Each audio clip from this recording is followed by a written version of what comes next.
राष्ट्रवादी काँग्रेस पक्षाचे विधान परिषदेसाठी उभे असलेले आमचे दोन्ही उमेदवार श्री राजेश विटेकर आणि शिवाजीराव गर्जे हे पहिल्या पसंतीची मतं घेऊन 24 आणि 23 मतं घेऊन विजयी झालेले आहेत। राष्ट्रवादी काँग्रेस पक्षाचे राष्ट्रीय अध्यक्ष आमचे नेते राज्याचे उपमुख्यमंत्री माननीय अजितदादा पवार, कार्याध्यक्ष माननीय प्रफुल्लजी पटेल आणि प्रांताध्यक्ष खासदार सुनीलजी तटकरे साहेब या तिन्ही नेत्यांच्या नियोजनामुळे आणि आमदारांनी जी एकजूट दाखवली यामुळे राष्ट्रवादी काँग्रेस पक्षाचे दोन्ही उमेदवार पहिल्या फेरीमध्ये विजयी झाले आणि दोन लोकांचे डोल फुटलेले आहेत, एक डॉक्टर जितेंद्र आव्हाड आणि रोहित पवार।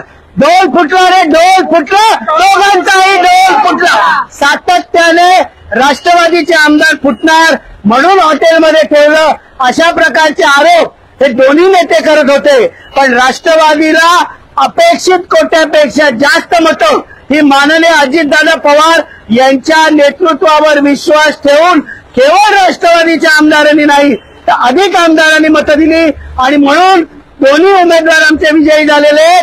एकच वादा, एकच वादा। माननीय दादा यांच्या नियोजनामुळे आज महाराष्ट्रात मागील 15 दिवसापासून आमदार आमच्या संपर्कात आणि किती आमदार कोणाला भेटीला हे चर्चा जी सुरू होती, तर आज हे सिद्ध झालं महाराष्ट्राच्या जनतेसमोर की आमदार कोणाचे निष्ठेचे, कोणाबरोबर आहेत आणि कोणाच्या संपर्कात होते। ज्यांच्याकडे आमदारच शिल्लक राहिलेले नाही आणि जे शिल्लक हॉटेलमध्ये राहायला यायला तयार नाही, तर इतर लोक आमदार फुटणार म्हणून राहायला गेले, ही जी चर्चा करत होते। आज या निवडणुकीचा निकाल आला, पहिल्या पसंतीची मतं 24 आणि 23 घेतल्यानंतर ते सिद्ध होतं आमदार कोणाच्या बाजूनी। तर जे लोक मोठ्या मोठ्या गप्पा मारत होते पवार आणि आव्हाड, ते तरी बघावं की त्यांचे डायल कॉल होते का रिसिव्ड कॉल होते, त्यांनी ते तपासावं।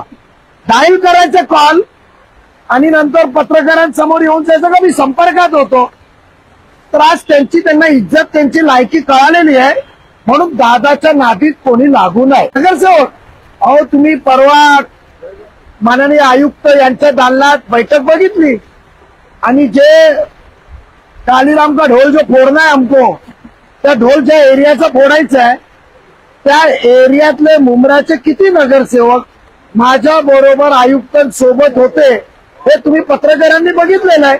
तर कोण कोणाच्या संपर्कात आहे हे दादाची झलक तिथे, ठाण्यातली झलक परांजपे साहेबांनी आम्ही दाखवू त्यांना।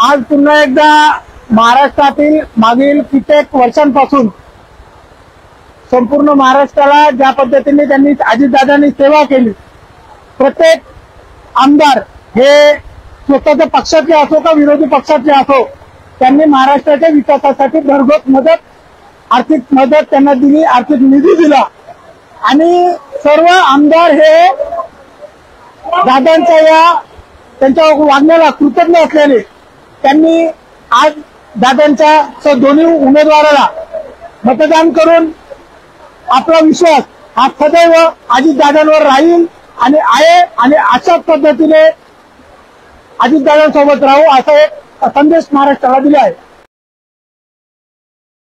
हमारे न्यूज चैनल्स को सब्सक्राइब करें, लाइक करें, कमेंट्स करें, शेयर करें और घंटी का बटन प्रेस करें ताकि आने वाली हर वीडियो और अपडेट्स की नोटिफिकेशन आप सभी को मिलती रहे।